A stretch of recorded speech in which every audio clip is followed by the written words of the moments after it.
tesis ilmiah tentang nasab, bahwa nasab Ba'alawi itu tidak nyambung kepada Rasulullah. Sementara kita tahu bahwa di nasab Ba'alawi itu kan juga banyak ulama-ulama besar, Gus. Salah satu contoh dari Habib Ali Kuitang, Habib Soleh Tanggul, nah yang masih hidup Habib Lutfi, juga Habib-Habib lainnya.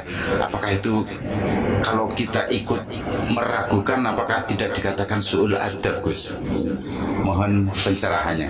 Ya begini, jadi Anda jangan merancukan antara kajian hasil ilmiah dengan adab. Itu beda. Kalau Imaduddin yang saya lihat itu kajian ilmiah. Jadi kalau Anda membantah ya secara ilmiah. Kalau kajian ilmiah ternyata dapatnya tidak sesuai dengan apa yang sudah ditetapkan, nggak jadi masalah. Itu masalah ilmiah, masalah biasa ilmiah. Tidak ada kaitannya dengan adab dan akhlak.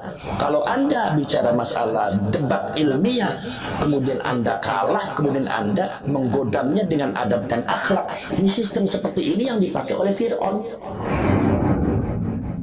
Fir'aun itu pada waktu debat dengan Nabi Musa, ketika ditanya, Musa, kamu itu Tuhannya siapa? Kata Nabi Musa, Tuhan saya yang bisa menghidupkan, yang mematikan. Tuhan saya ada yang bisa menghidupkan, mematikan. Kemudian tiba-tiba Fir'aun menghadirkan dua orang, yang satunya dibunuh, yang satunya dihidupkan. Kata Fir'aun, wa ana uhyi wa umit. Saya juga menghidupkan tuh, saya juga bisa mematikan. Artinya kalau memang Tuhan kamu adalah menghidupkan dan mematikan, saya juga bisa. Akhirnya kata-kata Nabi Musa apa? Tuhan saya adalah Tuhan yang bisa memindahkan matahari dari timur ke barat dan mendatangkan bulan ketika malam dan melenyapkan ketika siang. Tuhan saya Tuhan yang bisa menggeser matahari. Di situ Fir'aun lemah, logikanya kalah, debatnya kalah. Lah Fir'aun baru menggodanya dengan apa? Ya dengan kayak tadi, otoritas. Musa, kamu tuh kurang ajar. Bukankah kamu telah diurus sama saya dari kecil? Kamu kan diurus sama saya dari kecil. Begitu besar kamu kurang ajar sama saya. Boro-boro kamu terima kasih. Lah, Fir'aun itu merancukan antara debat ilmiah ya dengan otoritas. Ini bukan bicara masalah otoritas Nabi Musa itu menghormati atau tidak, tetapi ini adalah masalah ilmiah. Ketika Fir'aun tanya seperti itu, ya Nabi Musa jawab. Ketika Nabi Musa itu memenangkan perdebatan itu, maka Fir'aun menggoda Nabi Musa dengan otoritas. Jadi itu caranya Fir'aun mengalahkan orang. Jangan seperti itu. Anda semua begini, seumpama saya urusan dengan santri saya, begitu urusan saya kalah, saya bilang kamu kurang ajar sama guru. Bukankah saya itu ngajar kamu dari mulai kamu nggak bisa sampai sekarang besar, begitu besar kamu sekarang tentang saya. Nggak boleh seperti itu. Itu namanya tidak ilmiah. Anda tidak memahami konteks ilmiah namanya. Bukan berarti Kiai Imaduddin ini kemudian tidak menghormati Abu Lutfi, Habib Ali, tidak menghormati Sahib Ratil Kubra, Habib Hamdullah bin Ali Al-Haddad atau para habaib yang lain, ulama-ulama. Bukan masalah itu. Ya. Itu masalah ilmiah, debat dengan ilmiah saja. Nggak apa-apa. Kajian-kajiannya juga bagus. Titen yang keribat itu bagus. Saya sudah lihat itu titen bagus. Lah, kemudian contoh begini. Imam Malik bin Anas al-Asbuhi itu adalah muridnya atau gurunya Imam Syafi'i. Tapi Imam Syafi'i berbeda dengan Imam Malik. Ketika Imam Malik ketika subuh tidak kunut, maka Imam Syafi'i kunut. Debat luar biasa. Bahkan di dalam sejarahnya sanad Ali dipegang oleh Imam Syafi'i itu lebih kuat daripada sanad yang dipegang oleh Imam Malik dalam kitab Muwatta'nya. Sehingga timbullah setelah Imam Syafi'i timbul Imam Bukhari yang punya kitab Sahihul Bukhari yang disebut dengan As-Sahihul Kutub Ba'dal Quran. Artinya bukan Muwatta'. Apakah ini berarti Imam Bukhari kurang ajar sama Imam Malik? Imam Malik bukan seperti itu. Atau Imam Bukhari kurang ajar sama Imam Syafi'i? Atau Imam Syafi'i kurang ajar sama Imam Malik? Oh, Anda jangan seperti itu, bukan itu. Ini adalah kajian ilmiah yang sifatnya peradaban keilmuan. Ya, ilmu harus dinamis, harus maju, harus dinamis. Dan ini di Indonesia saya lihat fenomenanya bagus. Jangan dianggap negatif, ini justru bagus tuh. Dulu perdebatan semacam ini ada di Mesir. Sekarang Mesir mungkin sudah mulai kendor. Sekarang di Indonesia bagus. Walaupun yang perdebatannya sangat luar biasa. Karena apa? Karena menyangkut implikasi dari ketika Kiai Imad mengatakan seperti itu, maka implikasinya membatalkan seluruh nasihat Habaib. Itu kan gitu. Dan itu menurut saya nggak jadi masalah. Kalau memang kajian Kiai Imad itu benar, dan saya lihat itu memang benar, ya, dalam bukti-bukti data-datanya itu validitasnya bisa dipertanggungjawabkan. Makanya Kiai Imad kenceng. Dia kita nggak usah jadi masalah. Ya. Nggak usah jadi masalah.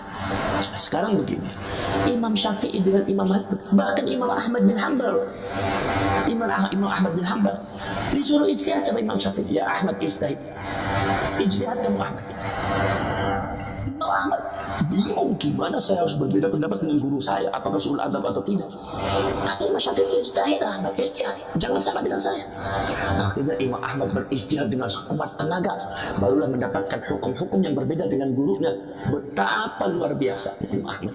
Apakah Imam Ahmad itu kemudian ketika mengatakan Imam Syafi'i dalam hal ini guru saya salah, apa itu kurang ajar? Enggak. Apa itu sul adab? Oh tidak. Itu hal ilmiah. Seperti masalah tayamum, bagaimana Imam Malik dengan Imam Syafi'i berbeda. Bahwasanya kata Imam Syafi'i, Imam Malik itu karena riwayatnya belum banyak datang di Imam Malik tuh. Riwayat masalah tayamum itu datang banyak lengkap ketika saya datang. Ketika saya ada, saya mencari data-data tentang masalah tayamum, ternyata seperti ini, berbeda dengan Imam Malik. Berbeda pada waktu di guru saya ini, guru saya belum lengkap ini hadisnya. Itu bukan berarti Imam Syafi'i itu sul adab terhadap Imam Malik, bukan, jangan dimaknai seperti itu. Ini bicara masalah agama, ini bicara masalah konteks ilmiah. Jadi kalau Anda bantah saja secara ilmiah, nggak usah dengan pakai narasi kebencian, kemudian juga dengan pakai podcast yang nggak benar. Anda datang ke Kiai Imad ngadakan debat ilmiah, saksinya mana?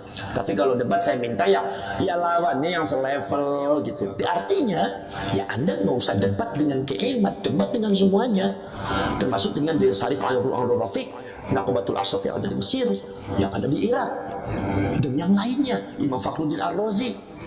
Itu jadi artinya ini masalah ilmiah, dan menurut saya nggak jadi masalah mau nyambung atau tidak. Yang penting artinya ketika ilmiah itu dikemukakan, itu Anda jangan bicara bahwa oh itu berarti kurang ajar sama ulama ini. Bukan.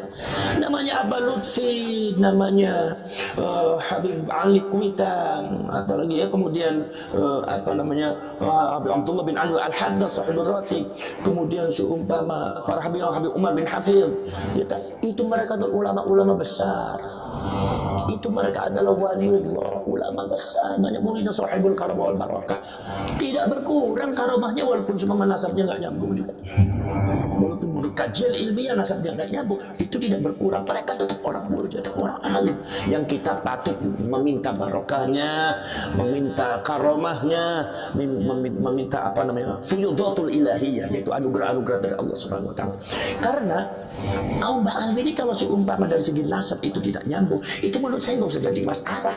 Karena kemuliaan kaum Ba'alwi itu bukan terletak pada itu saja. Kaum Ba'alwi itu saya lihat sejarahnya itu ternyata banyak minal mutasawwifin, banyak kaum sufi. Bahkan rotib pun banyak tuh, rotibul hatab, rotibul atas, sakral. Itu semua dari kaum Ba'alwi semua. Dan banyak jadi orang alim, dan banyak aulia, wali-wali. Habib Soleh Tanggul jadi waliullah, Habib Husain Ali terus jadi waliullah, banyak waliullah itu banyak. Jadi artinya tidak akan berkurang.